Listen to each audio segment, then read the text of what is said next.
ang nugikan sa Ebanghelyo San Marcos ang pagtunglo ni Jesus sa usa ka kahoy gira o kahoy gira, fig tree, igos. Kini mutubo sa mga tropical countries naa sa Pilipinas igos pero sa Luzon. Unya lami man sa nga kahoy pero wa ko makatilaw niini. Pero ini sa atong Ebanghelyo atong isgutan.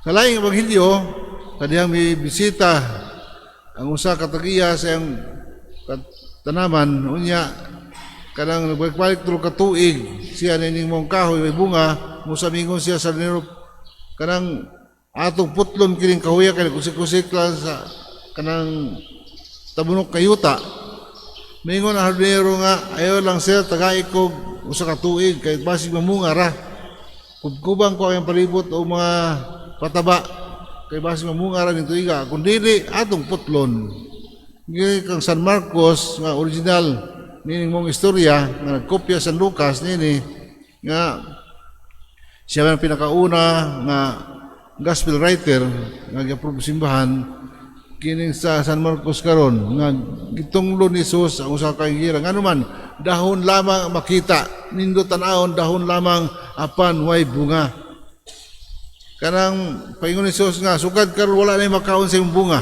ug pagkaugma paglabay nila namatay ang maong kahoyng igira dito sa ancient Papua kanawa may chenso kanadto walay mga kanipuputol nga dako ang punuhan sa kahoy ang tibok village mutapok na around the tree ug ilang pamalikason ang mong kahoy sa usa ka semana mamatay ang kahoy wala sa bang pamalikas labi na sa mga ginikanan sa usa distriyo kanabang dili matarong ang pamalikas sa mga bata kay matud pa psychologically nga ang bata puno nagtubo siya sa pamalikas nahinay siya kasakit hangtod mamatay balik ta sa Ebanghelyo kanabang kita nato nga way bunga kay di man ti pamunga pero nakita si Jesus og kanang bunga sa mong kahoy igira apano siya nakita igutom siya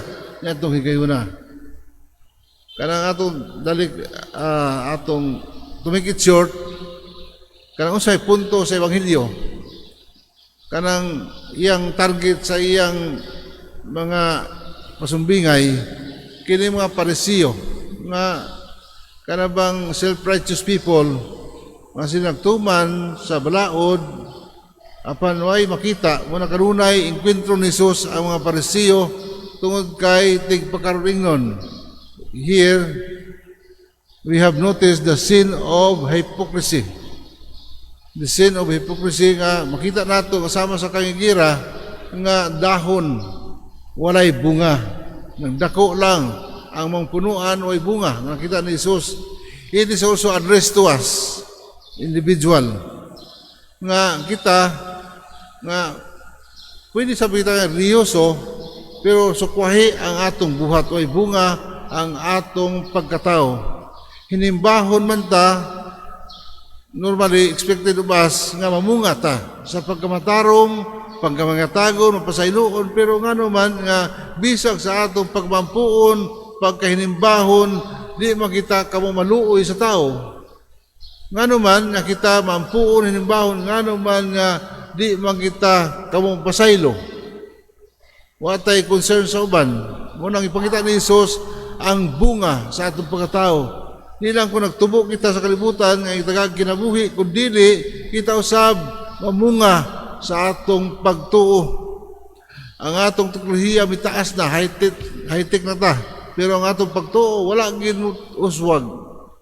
Una noon sa nagka-progressive nga mga kanang kahimtang ekonomiya ang andunay moral decadence.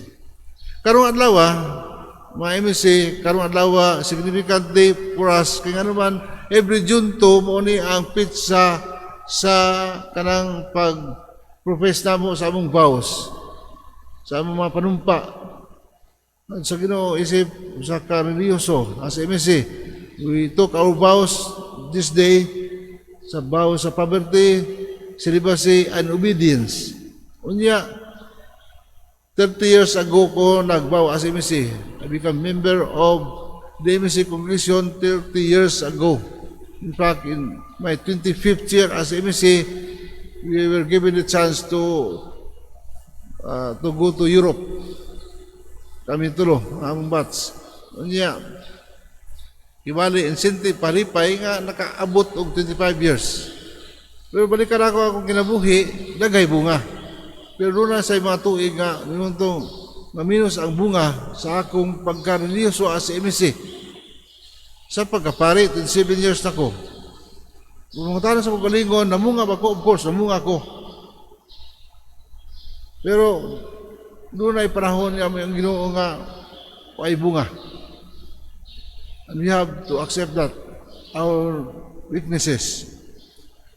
Sa tagsa-tagsa itong kinabuhi, pagkatano sa Ginoo, isip kahoy igira, namunga bata sa atong pagtuo. Kanang adaw-adaw nato nga pagsimba, doon na ba siya relasyon ngadto sa tao? Kanabang basig buntag, ikat ang simba, sugat na sa mga tao nga atong mga kaaway, o kigutan, o kaha, katong sugatan nato, ang tao nga manungkot nato, basig pumalikas ta. Kaya inigawas na simbahan, kanang testingan ta sa Ginoo kung unsa ang bunga sa atong pagkahinimbahon, pagkamaampuon.